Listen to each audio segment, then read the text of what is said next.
Welcome in. It's a brand new edition of the Vikings Squad Show on Locked On Sports Minnesota and the Locked On Vikings YouTube channels. Thank you so much for joining us today on this beautiful Thursday. I'm Sam Ekstrom.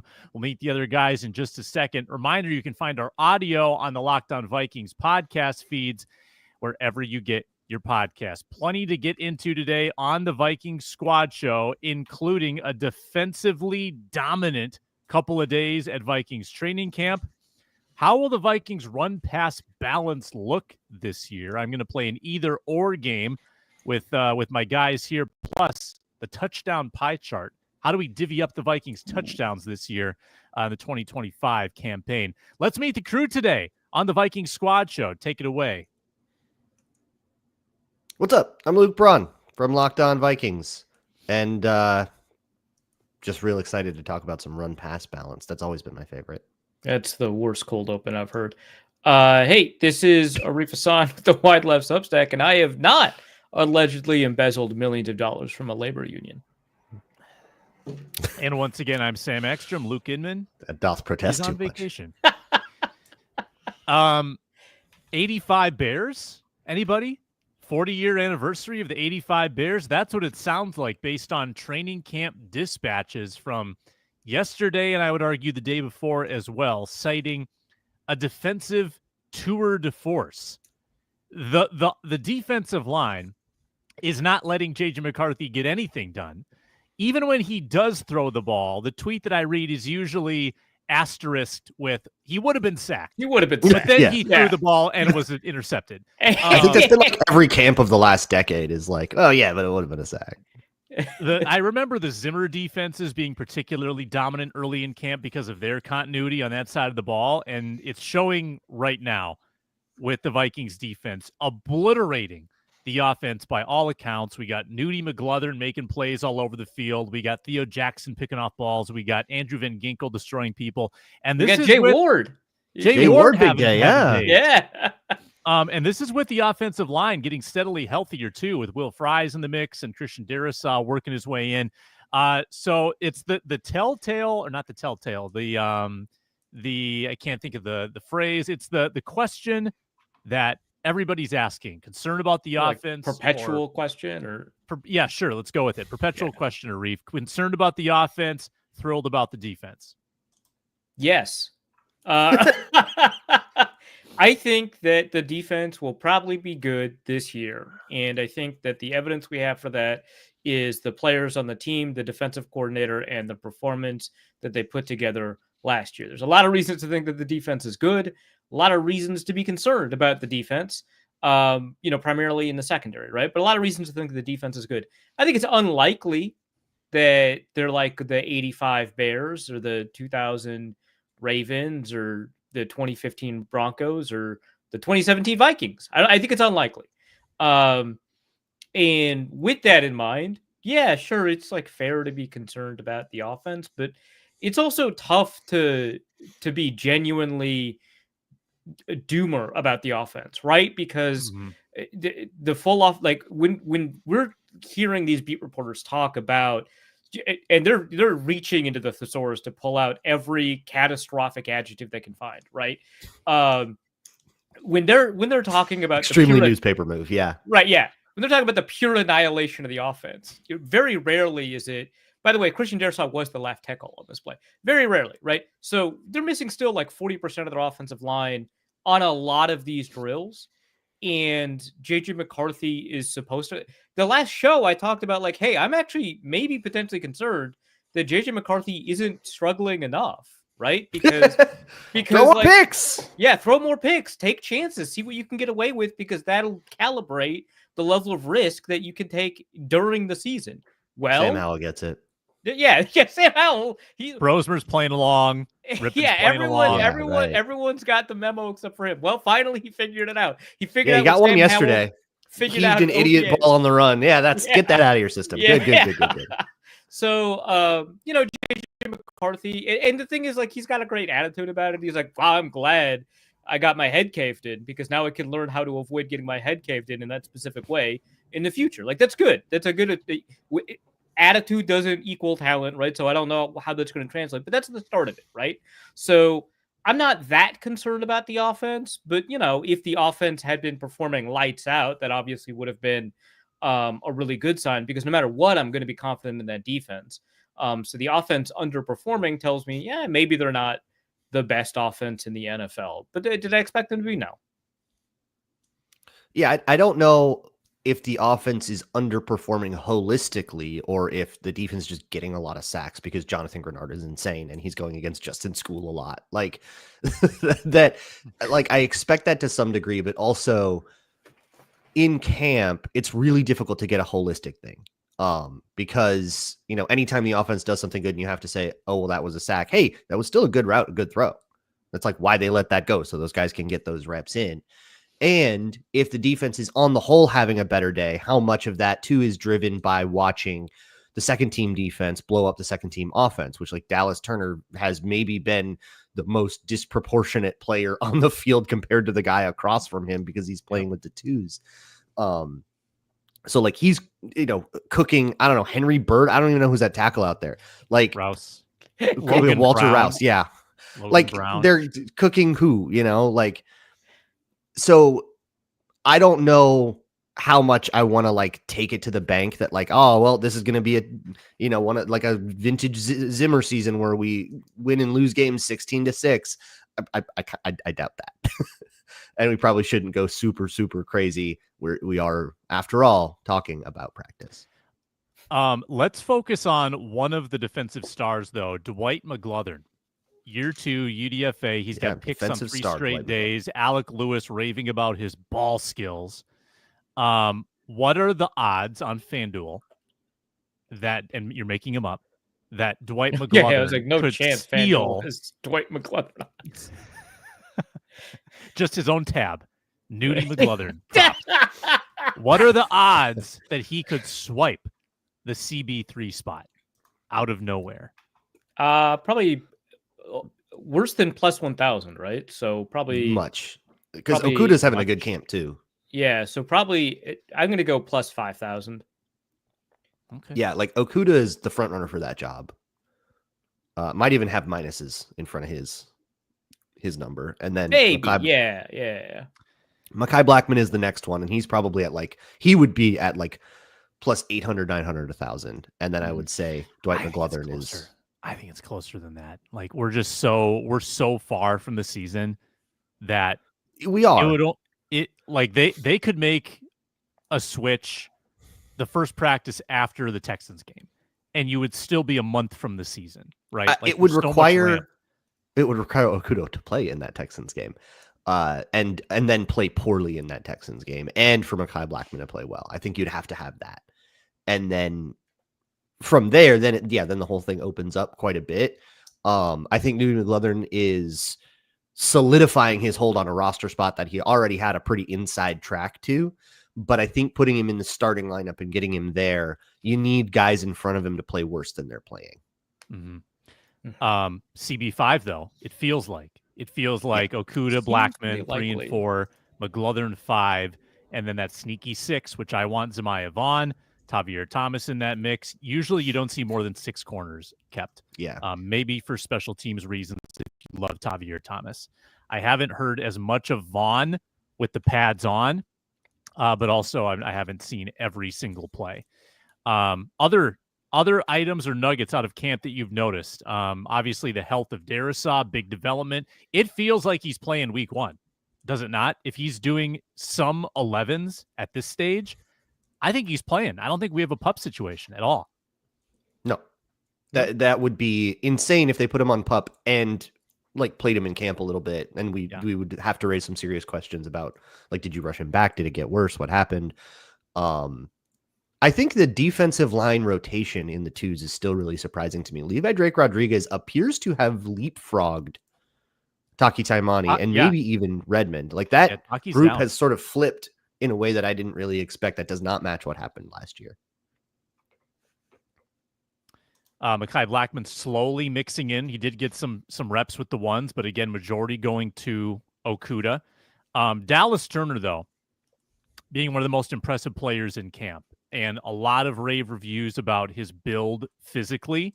how he looks, how he's transformed his body. We've talked about how he looked a little bit on the smaller side last year. I mean, this is the kind of thing that gets you to a league-leading sack total, like we forecast last week. If this is a Daniil Hunter year 2 situation, this you almost, I don't know who you take off the field to get him on the field, but you find a way. I mean, you put him wherever you need to put him to get him, Grenard, Van Ginkel out there. I mean, this could be what takes you from a number 8 defense to a number 2 defense. If this dude is number one pick caliber guy that we thought we were getting. Yeah, I do want to caution, right? That we're seeing a bunch of praise for Grenard. That's not fun at all. And for Turner. No, that's what I'm doing. That's what it I'm is here the for. twos. Not only is it the twos, it's against the backup tackle often, right? Because Christian Darrisaw still is only rotating in a little bit, which is really significant for his availability, but we're still not getting a good picture for what Jonathan Grenard is doing against an NFL caliber or starting caliber left tackle, which also means that very often we're not getting Dallas Turner even against necessarily a backup tackle, a 6th offensive lineman type guy. So I would expect Dallas Turner to beat the crap out of, your 3rd best tackle or your 4th best tackle or your 5th best tackle. But whether that translates into beating, a starting caliber, we'll see, right? I'm not saying that that's unlikely. I'm just saying that there's, I think, a lot more kind of gray area when we're hearing all of this amazing stuff about Dallas Turner and Jonathan Grenard, both of whom we've got reasons to believe will be good just based off of their draft profiles or their performance last year. But I'm not anticipating a Myles Garrett season for Grenard. I'm not anticipating a Daniil Hunter season for Dallas Turner. I'd love to be wrong about that, but there is an evaluation problem here. It's just going to be cloudy until you actually get to see them, in real pads. I mean, they've been in pads twice all of camp so far. We're still so early in the process, no preseason, all that. But with Turner, if he has taken the leap forward we want to see, this is probably what it looks like, right? Where he bulks up a little bit, because so much of the problem of Dallas Turner when he was on the field was just not having enough sand in his pants. So if he bulked up a little bit, that is what we wanted to see, as much of a trope alert as it is. Oh, the 2nd-year player that disappointed his rookie year is in the best shape of his life. We hear that from just about every camp every year. But you wanted to see him bulk up. He bulked up. You want to see him dunk on the backups when he's against the backups. Okay, we're seeing that. That's not enough evidence to make a complete case, but in the situations he is in, this is what you would have wanted to see. All right, it's 3rd and 8. Who's on the field? Who are your 11 on the field? Let's go inside out. So who's along the defensive line right now? 3rd and 8? 3rd and 8. Probably NASCARing it, right? Yeah, so probably I would say Jonathan Grenard is probably the best candidate for someone on the inside, right? And then I'm putting Dallas Turner on the inside, having him be quick on a guard.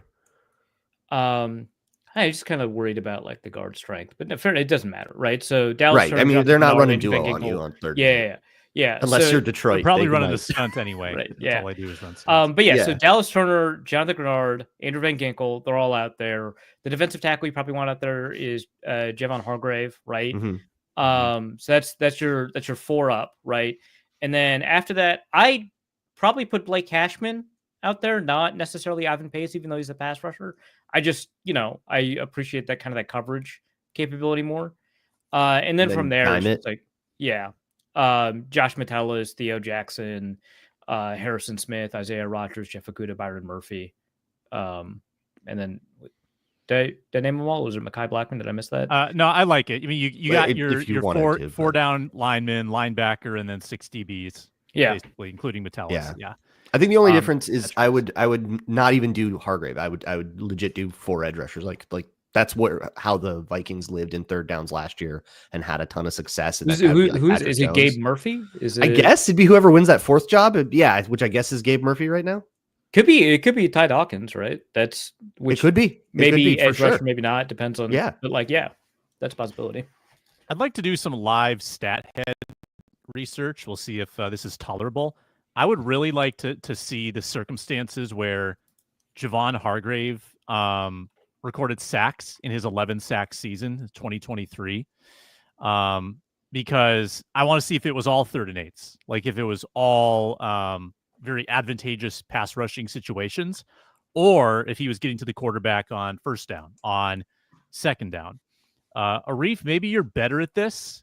While I'll do the read and you do this research project. Hargrave, 23. I think he also had 11 in 21 as well. Maybe you could even get like a 3-year sample of all of his sack circumstances. That, as well as run pass balance debate for the ages next. For the ages. We're brought to you by 5 Hour Energy today. It's Arif's favorite drink. You fuel up, you turn up with the 5 Hour Energy transfusion. Arif's favorite game, it's not golf, it's my favorite game. Bring that bold grape, ginger, and lime flavor to the course to make the vibes so fine with your buddies. You're making birdies, you're taking the 5 Hour Energy shots minus the alcohol. It's quick, it's energizing, keeps the vibes high. Because you want to have good vibes when you're on the golf course. You want to stay sharp. You want to stay energized. By the 16th hole, sometimes that swing speed is just not the same. You need a little pick-me-up. That's why 5 Hour Energy transfusions are so perfect. Golf's all about the good times and the good flavors. Grape ginger lime gives you the best parts of your clubhouse go-to without chasing down the bev cart, which is such a pain sometimes. If you go to 5hourenergy.com today, that's the number 5hourenergy.com. You can use my promo code LOCKEDONGOLF to receive 20% off your order. This offer is only valid until September 30th on one order and cannot be used with other promotions. The code is not good on subscription orders.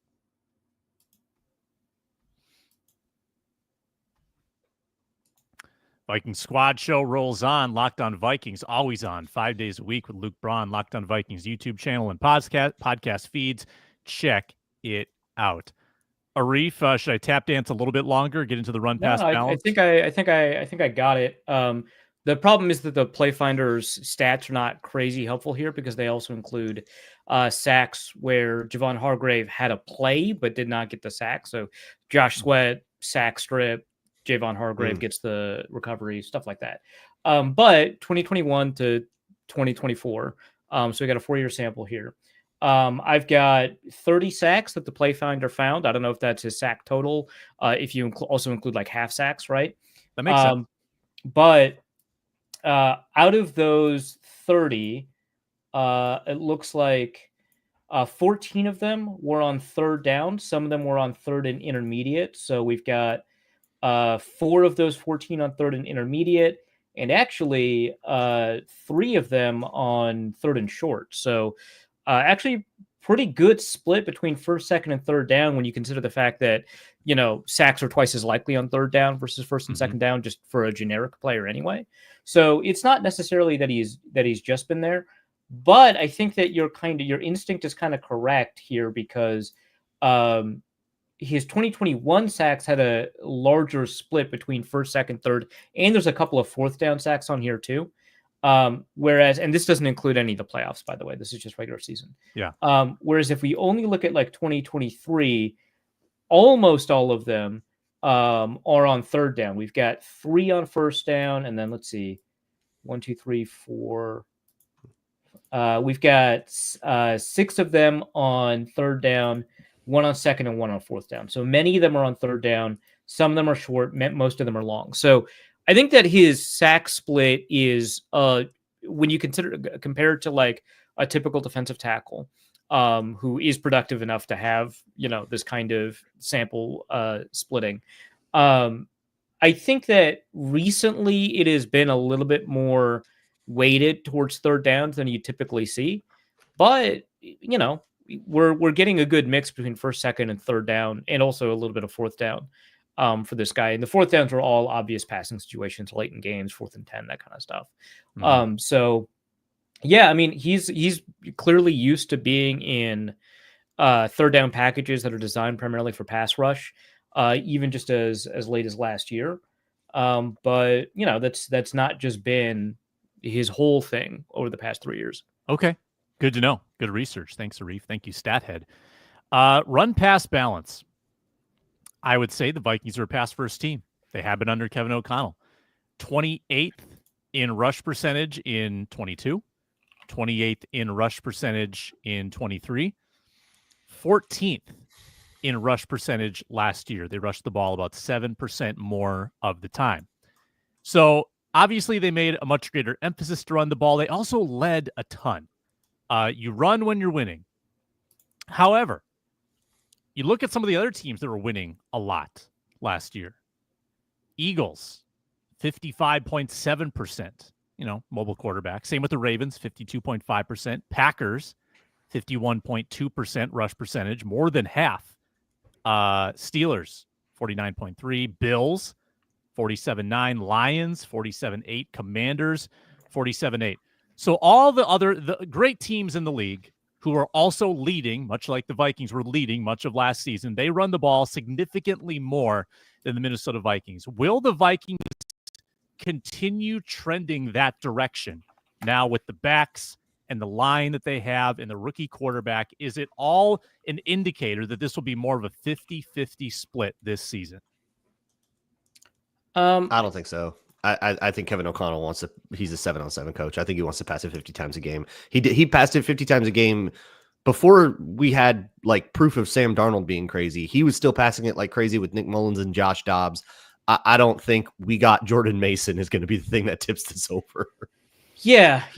And I think that, part of, if you listen to his public statements, part of his reticence has been about not just the running back situation, but also the offensive line situation. So if you wanted to make the argument that he won't be more willing to run the ball, you can say that the kind of that investment in the offensive line would give him that. But I've been looking at, so you talked about like, if you're ahead in games, behind in games, how often you are on certain downs and stuff like that.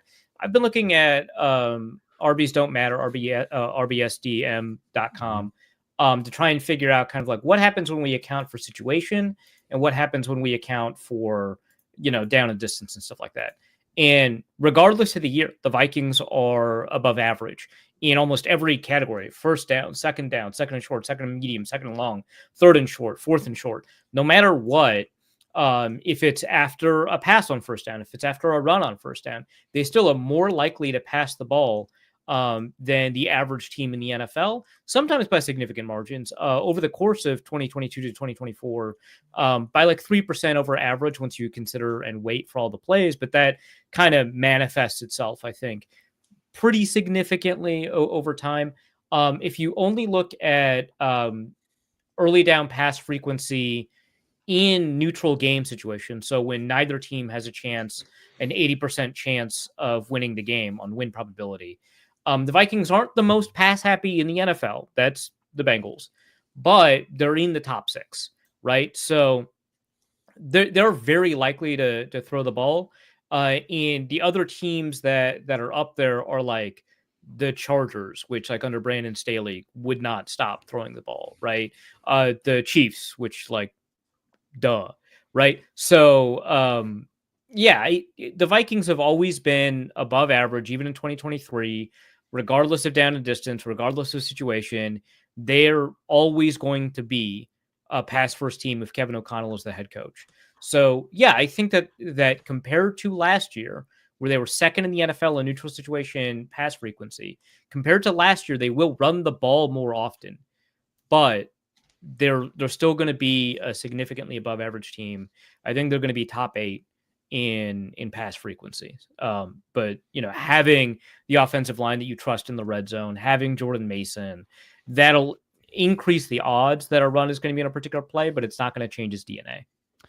Yeah, I could see more short yardage and red zone situations turning into runs, I think, in those specific instances. A lot of short yardage passes, especially last year for the Vikings, because of how bad they were. Yeah, I think this is what KOC wants. I think he wants to have the option to run a high percentage run play when he's in those spots, and not put it all on the quarterback. And I think be able to clearly, like, it does not take a rocket scientist to say the Vikings wanted to get more physical. I think they got bullied in the final 2 games. They bolstered the trenches on the interior on both sides, and they want to be different. I think Arif's correct. It's not going to flip from 43% to 53%. That would be a dramatic shift. And they could very well not be leading as much this year. They could be in more tight games, more games where they're trailing. Last year was kind of an anomaly. But Braun, are you with Arif on that, or do you think there's a philosophical shift that's stirring right now because of the personnel? No, I think you put it well, Sam. I think this offseason was about options. It was, not having the option to run on, first and goal from the one, not trusting that is a huge problem, because now you have to try to like cook up all these crazy ways to score a touchdown. And if they don't work, then suddenly, you take a sack. That led to problems. They had like big red zone issues, right? Last year. Or was that the year before? So they had red zone running issues, but the red zone touchdown percentage was just a little bit below league average. It was like 19th or something, which I think is surprising. Okay. But I think a lot of might it have is started because bad and then bounced back then. yeah, and I think a lot of it is that they converted first and second down at a far below average rate, and then converted third down at an above average rate too when it came to. So I think that was a fair amount of it, but certainly kind of yeah. But certainly it felt bad, which that means something to me. Yeah, like I think that by virtue of like, so I'm looking at RBSDM too, right? And third and 1 or 2, they passed 10% more than an average team. I don't think that anyone wants to live that way.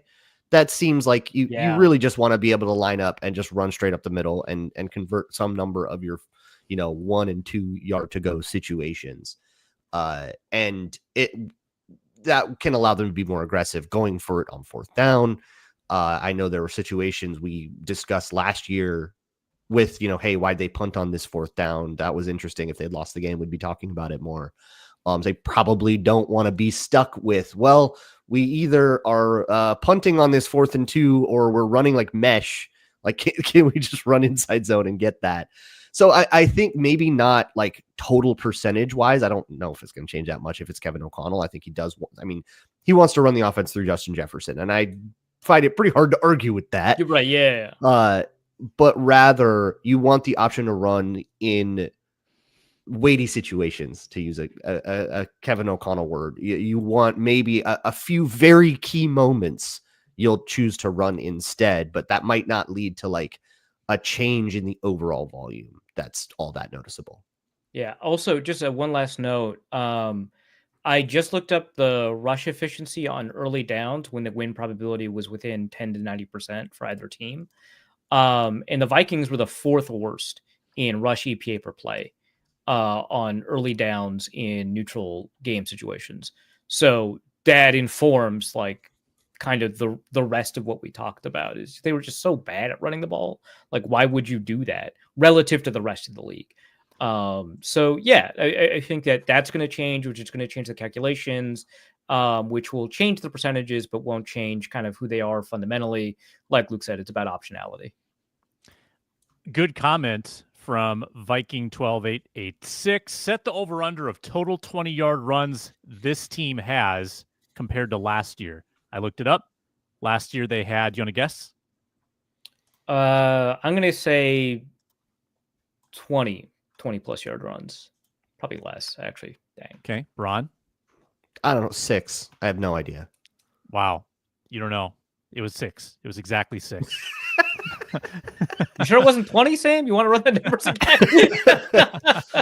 I don't know. Yeah, it felt like they would never, you would never really get like an explosive Aaron Jones run, but for every couple of weeks. So yeah, I was doing research on 40 plus yard runs just because of my offhand comment about Cam Scadaboo in the last episode. I was like, how often does that really happen?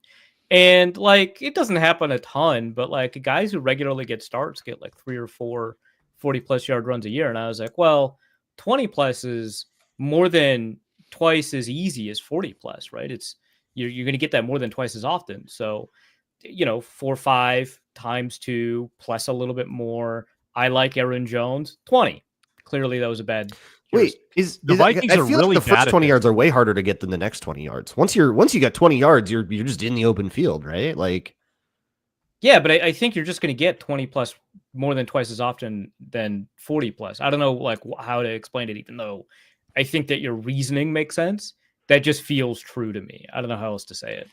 Wow. I'm really glad argue that with feelings. Viking12886 unlocked this because, and we got Ron Johnson coming up in just a moment. Over the last 3 years, the Vikings have 6-5-5 under Kevin O'Connell, total of 16. That is dead last in the NFL in 20-plus yard runs. Because what is the average? Please tell me it's closer to 20. Per season. The average would seem to like, well, so this is a 3-year sample. Looks like the teams in the middle are between about 32 and 37. So between 10 and 12 a year would be the average. Okay. Yeah, I was way off. Only one team has averaged 20 per year, and that's Baltimore. Ravens? Yeah. Baltimore by a long shot leads this because of Lamar. Ron Johnson's next. I'll pose my either or question to him, as well as you guys, when we return.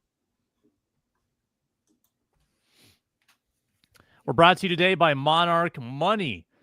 Managing money is not always the easiest, but Monarch Money makes it easier. Whether you're trying to grow your savings, plan and budget for a big purchase or a vacation, Monarch puts you in the driver's seat. Gives you your own personal CFO in your pocket, a couple clicks away, with full visibility of your finances where you can track accounts, investments, categorize your spending.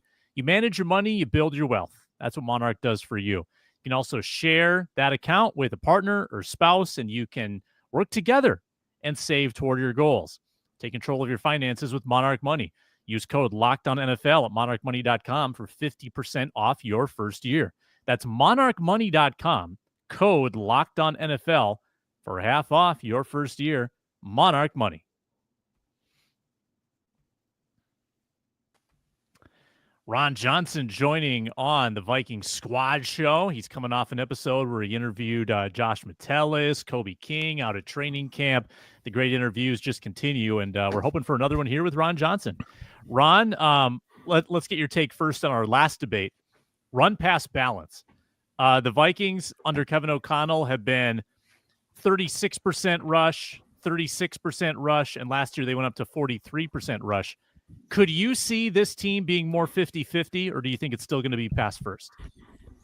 I think there's going to be pass first. I mean, it's going to be pass first to run the ball, but that's what Peyton Manning was set up like when you look at the Colts. Like, he threw the ball first to set up the run. Joe Burrow does that with the Bengals. Not to say the run is out the door, but you pass first to run. It's just how teams are made up, and PJ Fleck talks about that. He says people always talk about balance. Balance is not really 50-50. Balance is I'm running the ball and I can pass. That's balance. Some teams can't run the ball, so they have no balance. Even if they say they run the ball 50% of the time, but they're the worst run team in the league, you're not really balanced. You're just doing the run game to do it. But can you run at any point, and can you pass at any point? And I think that's what the Colts were like. When you look at Peyton Manning, consistently had high throwing numbers, but he always, like, I forgot the running backs back to back, but he always had 1,000-yard back. Joseph Adai, Edgerrin James, and I forgot the other one. But when I got there, that's the one thing they kept talking about was the consistency of having 1,000-yard back under Peyton Manning. Even though people felt like he threw the ball a lot, he did, but he knew the importance of being able to run the ball. And it's not just to run the ball, but it's when. It's, am I calling a game good enough as an offensive coordinator, head coach, that we can run the ball effectively? And when we run it, we're running it because it makes sense, not because because it's 1st and 10 and it's the first play, we're just going to run the ball. No, what the defense gives you, and does it make sense? And the tough thing is with a young guy like JJ McCarthy is how much can he consume where Kevin O'Connell can give him 2 plays out the gate. Like, hey, start the game off. You got this play or this play. If he kill, or can, you've heard all that. Does he know when to kill it to a run, and does he understand why he's killing it to a run? Hey, if the coverage is what you want, pass the ball. And I think that's going to be the key. Does he know when to kill it or can it, based off what Kevin O'Connell's telling him the 2 plays are?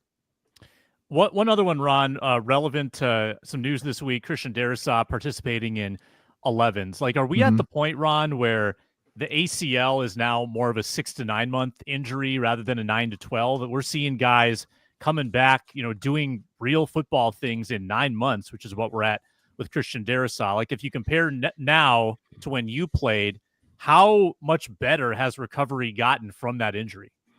Oh yeah, it's definitely easier to come back, but everybody doesn't come back. So let's like TJ Hawkinson took a little bit longer, I think, to get full speed than what we thought it should be. Achilles still are like a terror to, depending on the team and the player. Christian Darrisaw, he has that Adrian Peterson body. Like he has that physical like healing property, and that his muscles and his legs are strong enough to support. Because again, Barry Sanders said you don't really need your ACL if your quads and your hamstring are strong enough and your calves. So clearly Christian Darrisaw did the work this offseason. Also the pre-surgery work. Like before you get surgery, guys try to build up as much muscle as they can before they get the surgery too. So where was he at from a workouts? Like Adrian Peterson, before he got hurt, was doing a ton of leg work. I'm guessing Christian Darrisaw was similar because he's been able to come back sooner and not have the limp. Now, go look at the Raiders. I forgot his name. The cornerback the Raiders are trying to force back fast that tore his ACL. There's been videos of him out there at practice. He looks horrible. He's like limping. He's not running fast, and they don't have him off in like the side, like running around like Mekhi Blackman or like some of the other guys have done in the past when they're hurt. They had him in there just doing all the drills with everybody else, and he looks horrible. Like it looks like his knee hurts. He's like limping. And the tweet was like, looks like the Raiders are trying to rush him back too fast. It looks exactly like that, whereas Christian Darrisaw is ready. So I think technology has gotten way better, but also it's body type, it's leg, it's muscle, is can you sustain the pain? Because it's going to be a little painful too with the scar tissue. Can you mentally get past all that and just play football? And it looks like Christian Darrisaw is doing it. Ron, what do you got? Yeah, this receiver group is starting to get very intriguing after, I would say, the four that kind of have the roster on lock. And then I guess Rondale Moore probably with his contract too. Jefferson, Addison, Naylor, Felton, Rondale Moore, that sixth spot. You got Lucky Jackson taking snaps. You got Silas Bolden, who's getting some hype as a special teamer. Tim Jones is a special teamer. Jayshon Jones had some hype. Who do you feel like is the front runner for that sixth spot, or does one even exist? Oh, we got Lucky, we got Thayer. Yeah, I don't know if one exists. Like, I don't know if there's a true front runner for it. I don't even know if they're going to go with a sixth receiver. I mean, we have to think about that too. Like, Jones. Kevin O'Connell might want to carry three running backs. Like, you just never know who's going to fill that special team spot. You think like four tight ends then? Could be four tight ends. Could be, an additional offensive lineman because of Christian Darrisaw to be early. Like maybe there's a sixth receiver that's on the practice squad that they can bring up once they get 100% clear that Christian Darrisaw is going to go and we don't need to carry an extra offensive lineman. But again, that sixth spot, so that sixth spot for that additional whatever DB spot, the 10th DB spot or 11th DB spot, the fourth tight end spot, the third running back spot, the defensive line, do we carry five interior defensive linemen or six? Do we carry six linebackers or eight? All that, those back end guys are all going to come down to special teams. And I think that's the thing that like Dan Jacinta, if Jan Jacinta wasn't the gunner, he doesn't make that roster. And so, like you said, the special teams hype on a receiver, a lot of people try to downplay that. That's huge now, like, because they know it matters and they know stopping a punt returner, before he can get going is important. So who can be that guy to come in? But yeah, I don't think there is a front runner for six. I think the five, we kind of feel like we know who they are. Keenan McCardell said this when I asked him. He said, whoever leaves my organization, we're going to have some film out there that this guy is going to get picked up by somebody. He said, somebody is going to get a good receiver that we can't keep. So Keenan McCardell knows he has a tough decision to make. And he said, man, I got a couple guys in this room that are dogs that the minute they leave here, they will get picked up. And so who knows who he's talking about, but, I think we'll start to see in this first preseason game. It'll probably give us an idea because, again, they're going to go with the ones maybe for a little bit. Probably Addison and Jefferson Jefferson doesn't touch the field, but Addison probably doesn't either. Ty Felton, Naylor, and then we'll see who. It's probably Rondale Moore, and then that next group that comes in. That'll give us a better idea of, like, is it Jayshon Jones right away? Is it Lucky Jackson right away? Like, who comes in as a fourth receiver? From there, then we'll have a better idea.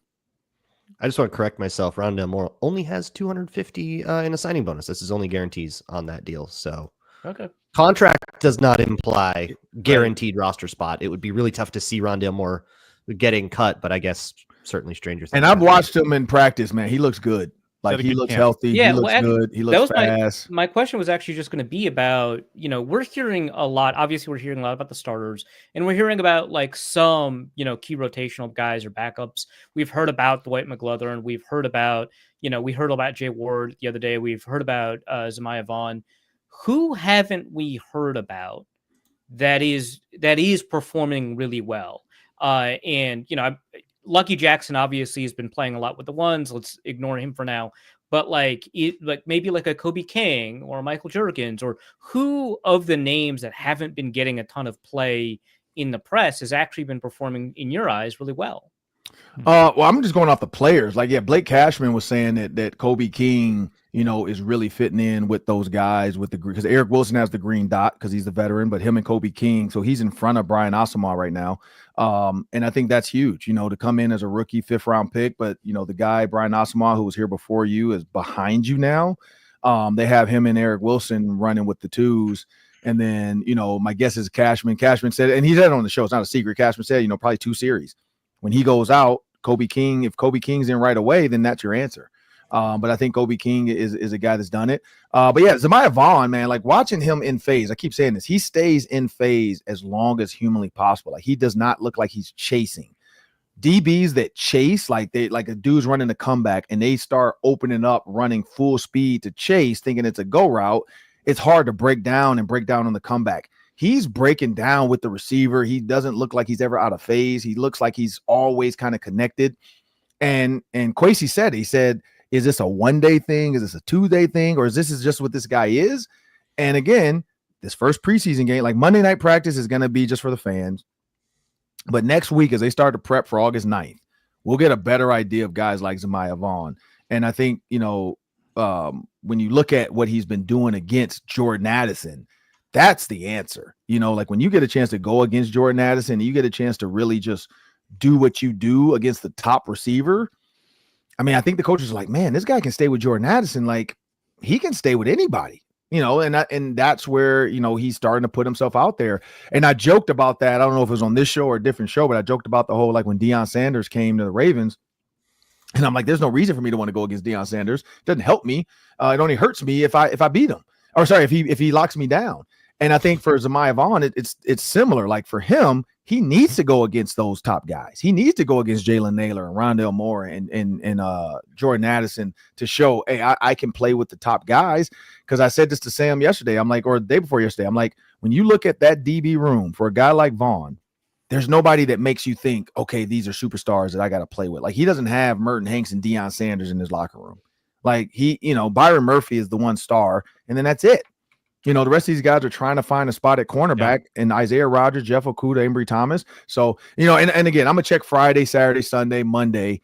I'm hoping Ambry Thomas starts to flash a little bit, but, the problem is when you're in a group that's back there and a guy that's in the 4s, quote unquote, Vaughn, who's kind of moving himself up into the 3s and the 2s, it gets tougher to try to make the roster, because it becomes dollars. How much do we have to pay you versus how much do we have to pay him?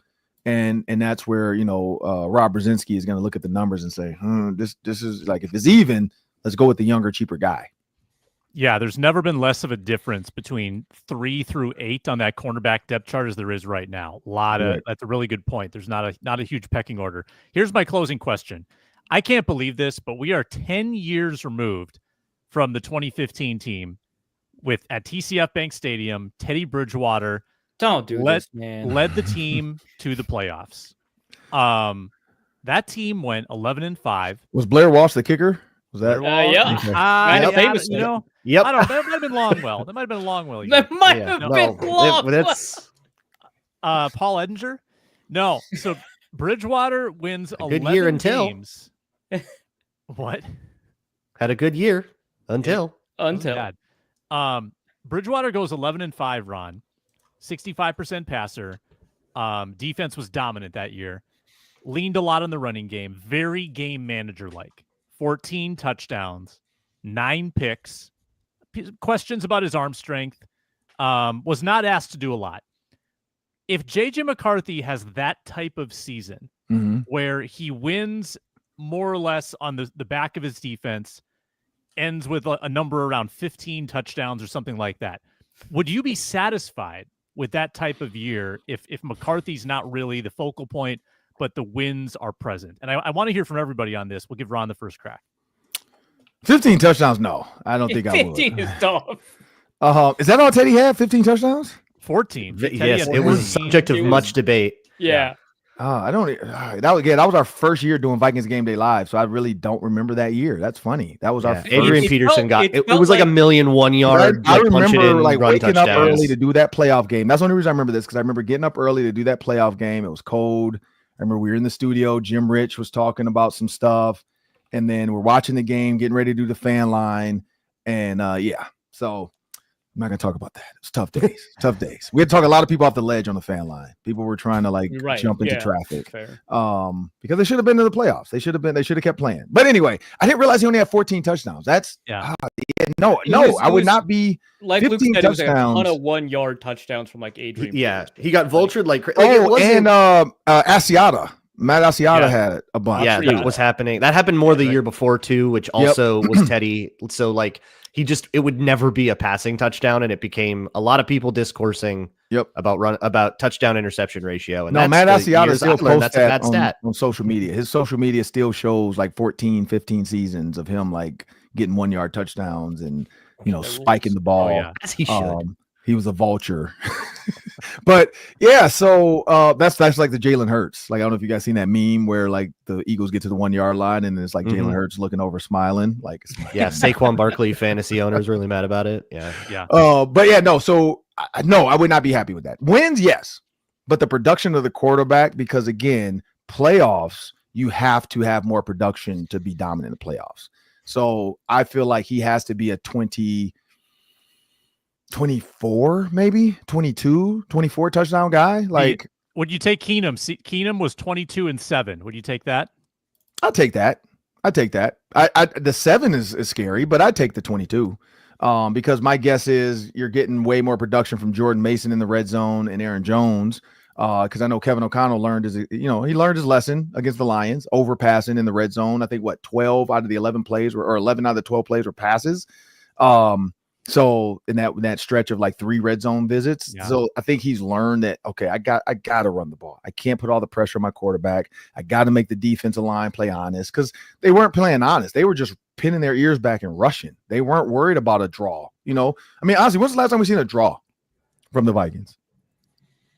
Like a delay. Correct. A delay handoff, some type of counter, even maybe it looks like it might be a pass and he runs a counter.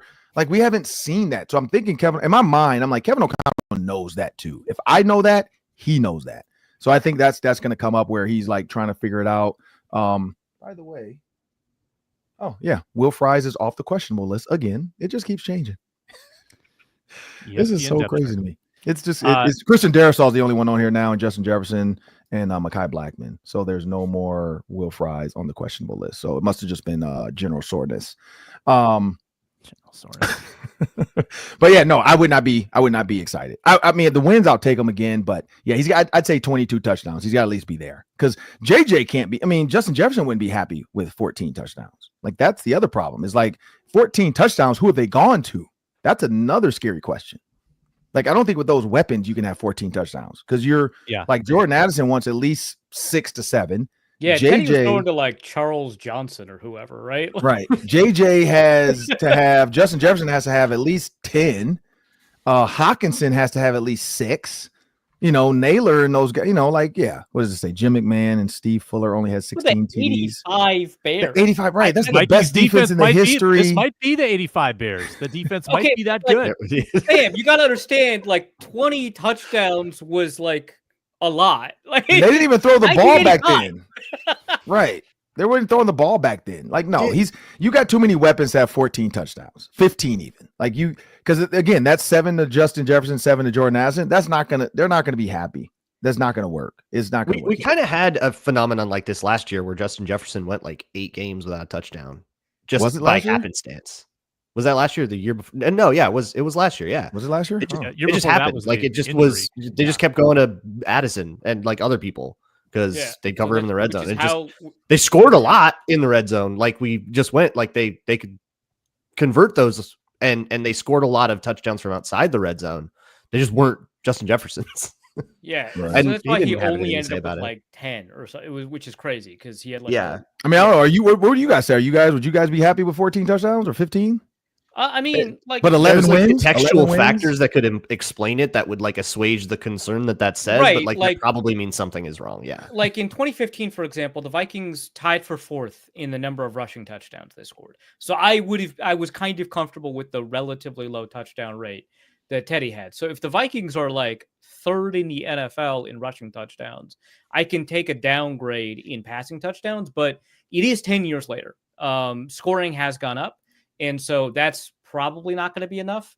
I don't think I'd necessarily be happy with 14 unless there were some really mitigating external factors that kind of explained it, like, you know, a ton of like rushing touchdowns, or you're just like ahead a ton, so it's really more important to like clock it.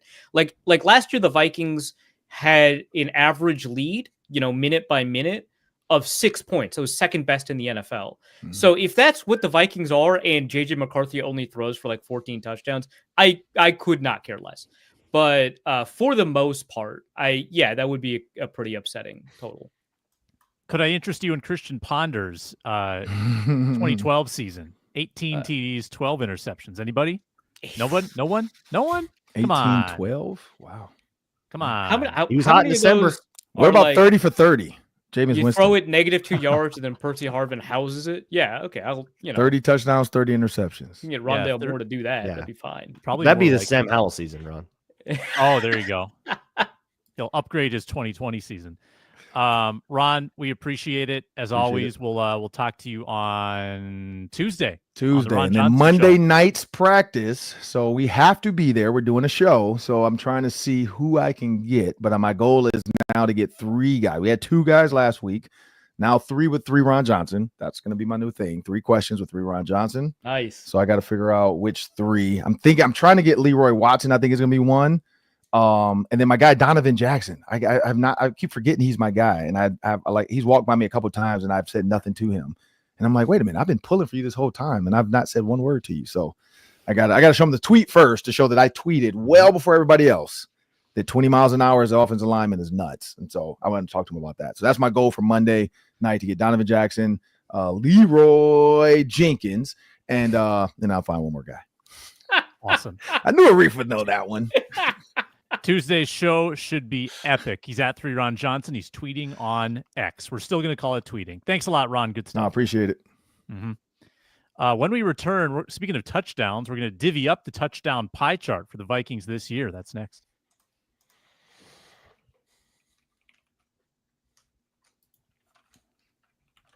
So the first order of business in this exercise, how many touchdowns are we divvying? I've got a number. In the Kevin O'Connell era, 39 touchdowns in 23, 47 touchdowns in 24, 50 touchdowns in 22. I'm tossing 23. That was a weird year. You didn't have the right quarterbacks in. So I'm going to take the 47 and the 50. I'm going to average it 48 and a half. We're going to round down because it's a rookie quarterback. So 48. 48's That's amazing. Sam, I actually did pre-show prep. I read the show notes yesterday, actually. Wow. Yeah. You. And I So grabbed the responsible. touchdowns from last year. And I obviously got rid of the players that didn't exist before or that don't exist now that were on the team last year. And I came up with 48 touchdowns. This is perfect, Sam. Unbelievable. just go off of 48. Yeah. I think we should just go off of 48 then. Let's do Leave it. for Braun, unless Braun has a radical take. I do where he not. can't do 48. Okay. I'll save this, of course. We'll revisit this after the year. Arif, since you prepped, why don't you give us your pie chart? Sure. So I guess I don't have the physical pie chart, so I can't screen share. But That's okay. That's okay. I don't have one either. yeah. So to get kind of like the non-scrimmage touchdowns out of the way, I noticed that Matt Daniels had talked about Isaiah Rodgers in a Deshaun Jackson role, which is to say, not that he's going to be as dynamic a player as Deshaun Jackson, but he's apparently such a good returner that you put him in, even though he's a starter, you put him in high leverage situations. And who's been in more high leverage situations than the Vikings over the past 3 years? A lot of opportunities for Isaiah Deshaun Jackson Rodgers to return a kick or a punt. So he gets one of them. He gets 1 touchdown. I took away 1 pick six from Andrew Van Ginkel, but I kept 1. So he gets 1 pick six.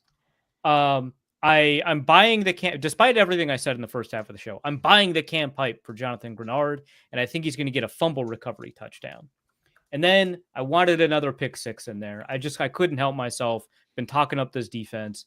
Byron Murphy Jr., come on down. You get another pick six. So that gives us 4 non-offensive touchdowns. So then I was like, well, Justin Jefferson only had 10 last year. But, I don't know that J.J. McCarthy's going to throw a lot of touchdowns. So I increased the number of rushing touchdowns, decreased the number of receiving touchdowns to 32, right? Which is still actually pretty impressive for a first-year player. 13 for Justin Jefferson, 6 for Jordan Addison. I took away his rushing touchdown because I think some of the shenanigans the Vikings were doing with like rushing touchdowns to receivers are because they weren't good running the ball. They're good now. You don't got to worry about that. Mm-hmm. Aaron Jones, I took away one of his receiving touchdowns, so he has 1 now. But I added to his rushing total, so he has 7 rushing touchdowns. So 8 total. Okay. Jalen Naylor, I reduced it just because, we're increasing Justin Jefferson's a little bit. We might get a bigger receiver rotation. Jalen Naylor, 4. Jordan Mason, 2 rushing touchdowns, 1 receiving touchdown. Josh Oliver, who had I think 3 last year, he has 1. Ben Urasek, 1. On brand. J.J. McCarthy, we put the over-under last show at 3.5 rushing touchdowns. 3 rushing touchdowns. Yep. C.J. Ham, I took away a rushing touchdown. I'm sorry, man. I hope you prove me wrong. T.J. Hawkinson, I increased it very slightly to 4. Ron says he needs 6. That's fair, but it was tough to find one. And then, just to make the discourse a little bit poisoned and a little bit more difficult for Braun, Ty Felton gets a receiving touchdown, which I believe gives us up to 48. 1, 2, 3, 4, 17, 23, 31, 35, 38, 39, 40, 43. Yep, you did it. Good math. Let's go. So none for Ham. You took Ham off the board. I took Ham off the board, which I feel bad about, but I think it's going to put a chip on his shoulder. And I think it's going to get him to prove me wrong. I'm taking it away from him for his own good. You shut out Rondale Moore. He might be offended. Mm-hmm. Yeah. Yeah. Well, I hope he hears about it. I hope it puts a chip on his shoulder and not on his knees. Please don't put the chip in his knees. The chat has alerted me to something important. Oh no! A-Train is plugging into the station. Congratulations to him. Retirement for Latavius. Vikings legend, dude. Ham will score a punt block touchdown. He'll find a way. I believe in him. I got him on mine, which I did just now. Go, Braun. So Justin Jefferson only 10 touchdowns last year. I am anticipating an increase 13 touchdowns. The offense will still run through him. I've got Aaron Jones getting 8. I think the lack of rushing touchdowns was a bit of an anomaly. I think there's just some bounce back kind of naturally in there. I actually have TJ Hawkinson and Jordan Addison tying with 7. Jordan Addison's probably going to miss a couple games, but he also is much more liable for the explosive play, the runaway touchdown, and did a lot of great work in the red zone last year. So I think he can kind of catch up, make that. So 7 each for TJ and Jordan Addison. I got 3 for Jalen Naylor, maybe heavily weighted in those first 3 games where he's the wide receiver too, but also, hitting wide receiver 3. And I feel like a lot of these are going to be weird scheme stuff where, you're in the red zone, Justin Jefferson is doubled, and you hit some idiot in the flat that gets his only touchdown of the year. So a lot of these are going to be fueled by that. In a similar vein, some Jordan Mason, right? Sometimes a Jordan Mason drive might get there. I got a couple for him. I got 2 for him. Maybe 1 rushing, 1 receiving. I got 2 for Josh Oliver in that same vein. I'm only giving 2 to J.J. McCarthy as rushing touchdowns. Maybe I know we'll have a couple of QB sneaks and stuff, but hey, we just talked about it. We'll be able to just straight up run better, right? We'll do that on goal to go from the 1. And then I have a couple of 1 touchdown guys. I did give 1 to CJ Ham. Okay. I'm not going to commit the crimes that Arif Hasan has committed. PhD said Halal Hasan hates Ham, which is outstanding. Jesus. That's so good. In a number of contexts, I will not commit the crimes that Arif Hasan has committed. You will if my mask has anything to say about it. No, I will be mistaken for you. am giving one to Rondale Moore, both on the off chance that, he does get in and get the touchdown, Trent Sherfield style, but also as a potential returner, he is definitely in that mix as well. I know Matt Daniels is really high on Isaiah Rodgers. He might not get Isaiah Rodgers. He might not. He's Flores pleading might the say case. no to that. Yeah. And then I'm giving one defensive touchdown here. I do think there's going to be more than that, but I'm only putting one name on here just to not flood things, and it's going to be Ivan Pace. Scoop and score, baby. While Van Ginkel's pick six thing is very real, it's too known. I think people are going to be too careful. They're not going to throw screens his way, which is incredibly valuable, but it's going to lock him out of the end zone. And then I also gave a random weird one to Ben Urasek. Yeah, let's go. I would have said Gavin Bartholomew, but he's got a lower back problem. This might not happen this year. Yeah, again, no one used to have a back injury. Yeah, that's rough. You guys are locked in on the wrong tight end. Here's mine. Please put Ricci on. I've got a very flat distribution. Ricci's been making plays, and our viewers and listeners are the absolute best. They always tag me when it happens. Giovanni Ricci. There was one. Yeah, there was one from like Brett Rippon, right?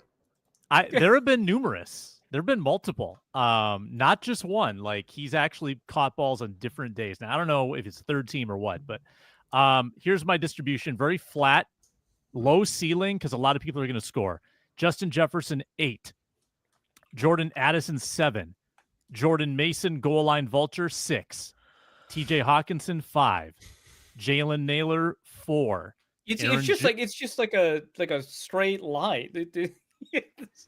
Just one down every time. Yep. Aaron Jones 4. He's gonna get fantasy owners will hate Jordan Mason. JJ McCarthy, I'm gonna take 3 as well, just like Arif. Rondale Moore will get 1 on special teams and 1 receiving for a total of 2. Ty Felton 1. Josh Oliver 1. Ty Chandler, who nobody mentioned. I hear he looks explosive. He's going to get 1. Is he making the team? I don't think he's making the team. I almost gave Xavier Scott 1 just because of that. I have heard 0 buzz about Stewart or Scott. Stewart Scott. You're not talking to Alec Lewis then. Yeah. He put Scott in his 53-man rosters. Yeah. Haven't we talked about Xavier Scott buzz on this show? 3 times that Xavier Scott is quote unquote flashed. Yeah, but do we really trust Alec though? I mean, what? Wow. You just got outed as someone who's not reading Alec Lewis, and now you're trying to. Alec is a friend of mine. Harrison Dear Smith, friend of mine, Alec Lewis. Incredibly woke of Sam to avoid the New York Times. No comment. In his farewell, in his final home regular season game, Harrison Smith will take 1 to the house. Dwight McGlothern, of course, is going to score a touchdown. CJ Ham will plunge in for 1. Week 18, McCarthy resting with a 15-1 record. Howell will go in and get a QB sneak touchdown in the final game, meaningless game. Are we sure Howell's the quarterback too? Because it sounds like Brett Rippon has been the least awful out of all of these backups. I don't know, man. I think it's Howell. You're gonna let Rippon be your savior if McCarthy goes down? I don't think so. Yes, yeah. You're gonna let Nick Mullins be your savior? That's how it works, Sam. Kwesi did have some praise for Brett Rippon early in the process when he was the only other quarterback on the roster. He was like, "Hey, don't count him out. He could be the guy." Count him out. What's he going to do? Remember when Benjamin Albright that he's garbage? pumped him up all those years ago and forced him to declare early? Well, he had a point. That's what he said, word for word, verbatim. A lot of hype about Sean Mannion, too. I mean, the Sean Mannion hype train was out of control. Then he played. Giovanni Ricci. But he ended up being quarterback, too, right? Like, that's the point we're making. That was a bad decision. Giovanni Ricci, Italian Stallion, is going to score. And there's going to be a trick field goal where Ryan Wright takes the snap, flips it back to Reichard. Reichard rolls out to his right. Wright rolls to his left. This is a tongue twister. And Reichard hits Wright on the left for a touchdown. Have you seen either of them run, Sam? Either of them. This is exactly Wouldn't Ryan Wright be the thrower? No. it's going to be You're a doing lateral. you're doing like reversed. Yeah, okay. Wright takes the snap, laterals to Reichard, and then zips out into the flat, opposite Zips side of out. the field, all alone, touchdown. Okay, so if you're doing that, you got to be throwing to Brian O'Neill, who has experience The at former tight tight end. end. Yeah. That's good. He's got to be the leaker, right? That's got to be a Brian O'Neill touchdown. I'm just thinking about the guy who might have the fewest miles per hour for most pounds on the roster, which again, Ryan Wright, you're an athlete. You're way more fit than this. Is not me calling you unfit. This is me saying that you are not a tight end on a team full of people who are athletic as tight ends. I can't imagine any play that requires both Will Reichert and Ryan Wright to make athletic moves. Okay, the Philly special worked in the Super Bowl, and Nick Foles is not athletic. It was a scheme touchdown, or a scheme, was it 2? It was also like on the 1. Yeah, and also because... Way different from field goal range. Sam.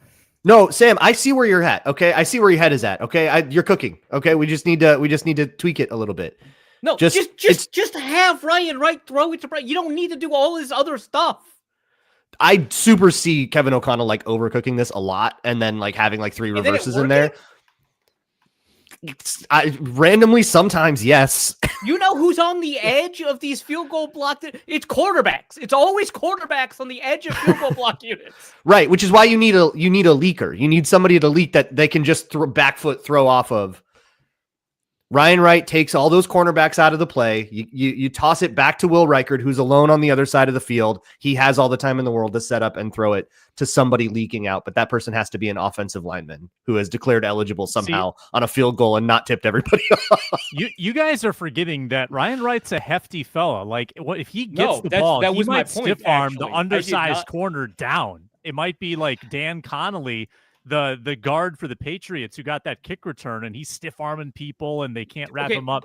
That might be the Ryan Connolly being hefty is in a universe of difference than Ryan Wright being hefty. Like you got a running start there. But he's got a strong base with the punter legs. You know, he's got a strong low center of gravity. Does Dan Connolly outweigh Ryan Wright by like 70 pounds? Plus, Dan Connolly was athletic. T. Keebler, who views Nick Foles as an athletic quarterback? I bet his 10-yard split, which, by the way, 1.74 seconds, is faster than Ryan Wright's 10-yard split. Okay, so I get it. You guys just don't want to have fun. Do you know Nick Foles' 3-cone is 7.14? Do you know what the edge rusher threshold for 3-cone is? 7.15. So if in 2018 I had said, hey, it's going to be awesome. Linval Joseph is going to have a pick 6 and run 60 yards, where you guys have been like, no, he's slow. He's got a slow 10-yard split. Because I know Linval Joseph. He's actually quite athletic for a nose tackle. Plus, it's a totally different situation to get a pick, like a scoop and score. Yeah, anyway, like that could happen on the 5, and we'd be like, okay, yeah, bold take, but sure. Yeah. You can see the scenario. The scenario that you're painting doesn't quite add up, but it isn't far. I'm not as incredulous as Arif on this at all. It isn't far. You just need to make a couple little edits, you know? All right. So we all agree. We all agree there could be a fake field goal play at some point. And when it happens, it's going to be unbelievable because of this conversation. Sure. I don't know if T. Keebler has ever commented before. I'm going to guess no. Okay, sorry. He has. That's fantastic. Thank you for commenting, T. Keebler. But my favorite is when Sam says something and somebody I don't recall ever commenting before finally chimes in and is like, that's crazy. You're insane. And he came with the receipts, right? He says, Foles also excelled at basketball, where he started 3 years, twice received team MVP honors, and was recruited by Georgetown, Baylor, and Texas. Was Ryan Wright ever a team MVP in basketball, Sam? I don't know. Maybe he was like a wrestling heavyweight. I don't know. Unlikely. Prove to me that Ryan Wright's not athletic. That's okay. Watch one game. Look, man. I don't. I just went back and watched the fake punt from London a few years ago. He did not run. He caught that ball and immediately threw it. There was no running around craziness to that at all. That makes sense. You just didn't want to put it on tape yet. I don't think that's what was going on. So if Inman's here on Completed. Monday, we'll Decent throw. draft our preseason fantasy teams. Game week next week. Texans week. I will let you put Ryan Wright in the running back slot, Sam. I will allow it. Wild card. Somebody's going to have to. Yeah. Because I don't think Jones or Jordan Mason are playing, and that leaves 3. That's pretty fair. Thank you for watching, listening, commenting, and subscribing. He's Luke Braun, Locked On Vikings, Arif Hasan, Wide Left Substack. I'm Sam Ekstrom. The Viking Squad Show returns next week on Locked On Sports Minnesota and Locked On Vikings. See ya.